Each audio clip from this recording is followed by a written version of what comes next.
Hello sir. Hello Revanth గారు. ఒక ఇల్లు కొనటం అని అంటే ఒక మనిషి జీవిత కళ. అవును. జీవితకాలం సంపాదించిన ప్రతి ఒక్క రూపాయిని తీసుకొని వచ్చి అక్కడ పెట్టుబడి పెడతాడు. అట్లా పెట్టుబడి పెట్టాలి అంటే నమ్మకం అనేది ఎంతో కుదరాలి. ఆ బిల్డర్ మీద కానీ ఏజెంట్ మీద కానీ కుదరాలి. Of course. నిజంగా ఈ డిజిటల్ మీడియా అనేది వాళ్ళ మీద ట్రస్ట్ని బిల్డ్ చేయడానికి సహకరిస్తుందా? That's a very valid question అండి. ఇక్కడ ఏంటంటే డిజిటల్ మీడియాలో నేను వీడియో చూపెట్టాను, ట్రస్ట్ బిల్డ్ అవుతుందా, ఇమ్మీడియట్గా నాకు సేల్ అవుతుందా అంటే దీనికి ఆన్సర్ ఎస్ అని చెప్పలేం. ఎందుకు అని అంటే ఇట్స్ ఎ డిజిటల్ మీడియా అనేది జర్నీ అండి. బేసికల్గా ఒక బిల్డర్ వచ్చాడు, ఒక వెంచర్ చేశాడు, ఆ వెంచర్ రిలేటెడ్ వీడియోస్ అన్ని మనం అందులో వేసాము, రైట్. ఆన్ టైం డెలివర్ అయింది. నెక్స్ట్ వెంచర్ వచ్చాడు, దాని వీడియోలు స్టార్ట్ అయ్యాయి. అప్పుడు ఏమవుతుందంటే ఆడియన్స్ కూడా వెళ్ళి వాళ్ళ యొక్క యూట్యూబ్ ఛానల్, ఫేస్బుక్, ఇన్స్టాలో వీళ్ళు ఎన్ని రోజుల నుంచి ఉన్నారు, వీళ్ళు ఎన్ని ప్రాజెక్ట్స్ చేశారు అన్న హిస్టరీ చూసుకుంటాడు. ఆ హిస్టరీ చూసుకున్న తర్వాత అరే ఈ ఎక్స్ ప్రాజెక్టు ఈ 2 yearsలో చెప్పారు, డెలివరీ చేశారు. ఎందుకంటే అక్కడ పబ్లిక్ డొమైన్లో కనబడుతుంది, వీడియోల రూపంలో, అక్కడ టెస్టిమోనియల్ రూపంలో కనబడుతున్నాయి. Every client is damn happy.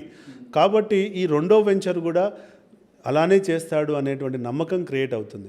ఒకప్పుడు ఏముండేది, బ్రోచర్లు పెట్టుకొని మేము 20 సంవత్సరాల ఎక్స్పీరియన్స్, 30 సంవత్సరాల ఎక్స్పీరియన్స్, మా ఇవన్నీ ప్రాజెక్ట్స్ అని చెప్పేవాళ్ళు. అక్కడ ఎక్కడ కూడా విజువల్గా కనబడేది లేదు. వాళ్ళు ఏదో పెట్టారు, బిల్డింగ్ ఫోటో చూసాము, వాళ్ళు టెక్స్ట్ రాశారు, చూసామనే కాడికే ఉండేది. అక్కడ నమ్మకం అనేది ఓన్లీ కంపెనీ బ్రాండింగ్ మీదనే, ఆ కంపెనీ నడిపే వ్యక్తి మీదనే నడిచేది, రైట్. ఇప్పుడు ఏమవుతుందని అంటే నువ్వు డిజిటల్లో ప్రజెంటేషన్ ఉండి, నీ ప్రతి ప్రాజెక్ట్ అప్డేట్ అక్కడ ఉండి, ఈ మధ్యలో కొంతమంది బిల్డర్లు ఎవ్రీ మంత్ ప్రోగ్రెస్ రిపోర్ట్ కూడా యూట్యూబ్ వీడియో చేసి పంపిస్తున్నారండి. అంటే ఒక 2 years నడిస్తే 24 months రిపోర్టు, 24 వీడియోస్ ఆ యూట్యూబ్లో ఉంటున్నాయి. ట్రాన్స్పరెన్సీ అంటే మేము చెప్పాము, చేస్తున్నాము, మాట కాదు, చేతల్లో చూపెడుతున్నారు. ఇగో జనవరి అయిపోగానే మా ప్రోగ్రెస్ ఇది, ఫిబ్రవరి అయిపోగానే మా ప్రోగ్రెస్ ఇది, ఈ 2 నెలల్లో ఈ టవర్ ఇంత లేసింది, ఇన్ని ఫ్లాట్స్ కట్టాము, ఈ బేస్మెంట్ అయ్యింది, రూఫ్ ఇట్లా వాళ్ళు they are telling and story telling in terms of progress report. Already అప్పటికే 20 మంది 30 మంది కొనుక్కున్న వాళ్ళకి లింక్ని వాళ్ళ సేల్స్ టీం, వాళ్ళ సిఆర్ఎం టీం దాన్ని వాళ్ళకి పంపిస్తుంది. అంటే ఒకప్పుడు బయ్యర్ అనేవాడు వెళ్ళి కొనుక్కున్న తర్వాత బిల్డర్ ఎక్కడున్నాడో వెతుక్కోవాల్సి వచ్చేది, బిల్డరు ఎప్పుడు అప్డేట్ ఇస్తాడో వెతుకునాల్సి వచ్చింది. సైట్ ఆఫీస్కి పోతే అక్కడ సెక్యూరిటీ లోపలికి అలో చేసేవాళ్ళు కాదు. ఇవాళ సర్వీస్ ఎట్ డోర్ డెలివరీ అన్నట్టు ఇవాళ మంత్లీ రిపోర్టు చాలామంది ప్రొఫెషనల్ బిల్డర్స్ వాళ్ళే బయ్యర్కి పంపిస్తున్నారు. వాళ్ళే బయ్యర్కి పంపించి ఇగో చూడండి బిడ్డ, ఇది డెవలప్ అయింది, ఇంత కష్టపడుతున్నాం, మీ ప్రాజెక్ట్ ఆన్ టైం అవుతుంది, మీ ఇన్వెస్ట్మెంట్ సెక్యూర్డ్ అనేటువంటి నమ్మకాన్ని క్రియేట్ చేస్తుంది. ఈ డిజిటల్ జర్నీలో అది ఉండడం వల్ల ఇదంతా వీడియో రూపంలో, టెస్టిమోనియల్ రూపంలో, ప్రజెంటేషన్ రూపంలో ఇవాళ వీడియో లైబ్రరీ ఉండడం వల్ల నెక్స్ట్ వచ్చేటువంటి బయ్యర్కి, నెక్స్ట్ వెంచర్లో కొనే బయ్యర్కి నమ్మకం వస్తుందా రాదా? డెఫినెట్గా వస్తుంది. ఎందుకంటే నువ్వు మాటలు చెప్పి తప్పించుకునేటోడి కాదు, నువ్వు చెప్పావు, చేసావు, ఇక్కడ కనబడుతుంది. ఎక్కడ ఎవిడెన్స్ కనబడుతుంది, ఎక్కడ యూట్యూబ్లో కనబడుతుంది, నీ సోషల్ మీడియా హ్యాండిల్స్లో కనబడుతుంది. నువ్వు ఒకప్పుడు పేపర్ యాడ్ చేసావు, అది పోయింది, ఇప్పుడు వచ్చిన 5 ఏళ్ళ తర్వాత వచ్చే బయ్యర్కి నువ్వు ఆ రోజు చేసిన పేపర్ యాడ్ కనబడుతుందా? కనపడదు. నువ్వు టీవీ యాడ్ వేసావు, 5 ఏళ్ళ తర్వాత వచ్చే బయర్ కనబడుతుందా? కనపడదు. ఇవాళ నీ వెంచర్కి వచ్చాడు, చూశాడు, నీ యూట్యూబ్ని ఫాలో అయ్యాడు, కానీ డ్యూ టు సమ్ రీజన్ కొనుక్కోలేకపోయాడు. బట్ నీకు స్టిల్ వాడు ఫాలోవరే కదా, స్టిల్ ఆ బయర్ ఫాలోవరే కదా. రేపు రెండో వెంచర్ వేసినప్పుడు ఈ వీడియో నోటిఫికేషన్ వాడికి వెళ్తుంది. వెళ్ళడం వల్ల ఆ రోజు కనుక అవకాశం ఉంటే ఆ రోజు నీకు బయ్యర్ కావచ్చు. అంటే ఈరోజు బయ్యర్ కానీ సబ్స్క్రైబర్ రేపు భవిష్యత్తులో బయ్యర్ కావచ్చు. ఈరోజు బయ్యర్ కానీ సబ్స్క్రైబర్ రేపు భవిష్యత్తులో రెఫరల్ కావచ్చు, నీకు ఇంకో రెఫరెన్స్ ఇవ్వచ్చు. కాబట్టి it's all digital journey is interlinked అండి. ఇట్ ఈస్ ఆల్మోస్ట్ లైక్ మనం పబ్లిక్ని మనతో ట్రావెల్ చేయించడానికి ఎలో చేస్తున్నాము. అవును, మనం ఏం చేస్తున్నామో చూపించుకుంటూ. అంతే. The travel will build trust will build, transparency will enabled and everybody will be happy.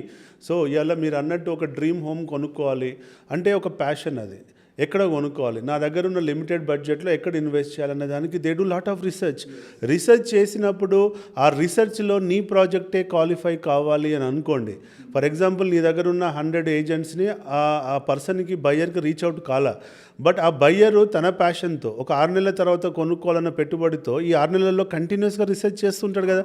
ఈ కంటిన్యూస్గా రీసెర్చ్ చేసినప్పుడు నీ సోషల్ మీడియాలో నీ ప్రాజెక్ట్ వీడియోలు వాళ్ళకి కనపడలేదు అనుకోండి, వాళ్ళ పాయింట్ ఆఫ్ వ్యూలో, వాళ్ళ రీసెర్చ్లో you are not part. Your project is not part of their research. So వాళ్ళ వ్యాలిడేషన్లో ఇది లేనప్పుడు నీకు బయ్యర్ ఎలా అవుతాడు? అతను కాడు. కాబట్టి నువ్వు ఏం చేస్తున్నావు ప్రాజెక్టు, ఆ ప్రాజెక్ట్ యొక్క ఫీచర్ ఏంటి, ఆ ఇలా వీడియోలు, రియల్ ఎస్టేట్ వీడియోలు మీరు చూస్తే ఎంత బ్యూటిఫుల్గా ఉంటున్నాయంటే ఎక్కడో యూఎస్లో కూర్చొని యూకేలో కూర్చున్నటువంటి బయ్యర్ కూడా వీడియో చూసి కొనాలా లేదా నిర్ణయించుకునే స్థాయి వచ్చేసింది. ఎందుకంటే ఒకప్పుడు ప్రాజెక్ట్ ఉంది అంటే బ్రోచర్ పంపించేది, పీడిఎఫ్ పంపించేది, దాంట్లో విజువలైజేషన్ లేదు, నరేటివ్ లేదు, స్టోరీ టెల్లింగ్ లేదు.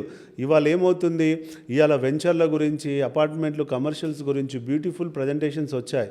యాంకర్స్ వెళ్తున్నారు, నరేటివ్ చెప్తున్నారు, ఎలా లొకేషన్ ఏంటి, లొకేషన్ అడ్వాంటేజెస్ ఏంటి, యాక్సెసిబిలిటీ ఏంటి, ఈ వెంచర్కి ఎంత దూరంలో మెట్రో ఉంది, ఈ వెంచర్కి ఎంత దూరంలో హాస్పిటల్ ఉంది, ఈ వెంచర్కి ఎంత దూరంలో స్కూల్ ఉంది, వాటి స్టాండర్డ్స్ ఏంటి, చుట్టూ ఏం డెవలప్మెంట్స్ వస్తున్నాయి, దానివల్ల దీని అప్రిషియేషన్ ఏం కాబోతుంది, ఇవాళ నువ్వు ₹1,00,00,000 పెట్టి కొంటే 3 సంవత్సరాల తర్వాత ఎంత ఇన్కమ్ వస్తుంది, ఎంత పెరుగుతుంది, ఇవాళ ప్రీ స్టేజ్లో, లాంచింగ్ స్టేజ్లో ఉన్నదానికి ఇంత ఇన్వెస్ట్మెంట్ పెడితే రేపు ప్రాజెక్ట్ కంప్లీట్ అయ్యేంత వరకు ఎంత అప్రిషియేషన్ వస్తుంది. ఇదంతా స్టోరీ టెల్లింగ్ అయిపోయిందండి. అంటే ఒక విజువలైజేషన్ చూసిన తర్వాత బయ్యర్ 50% అక్కడే డిసైడ్ అయిపోతున్నాడు. డిసైడ్ అయ్యి నెక్స్ట్ ఎంక్వైరీకి వస్తుంది, ఎంక్వైరీకి లీడ్ వస్తుంది, లీడ్ నుంచి క్లోజర్ అవుతుంది. సో ఇలా స్టోరీ టెల్లింగ్ ఎలా వీలవుతుంది, డిజిటల్ మార్కెటింగ్ ద్వారానే వీలవుతుంది కదా అన్నది మనం ఆలోచించాలి.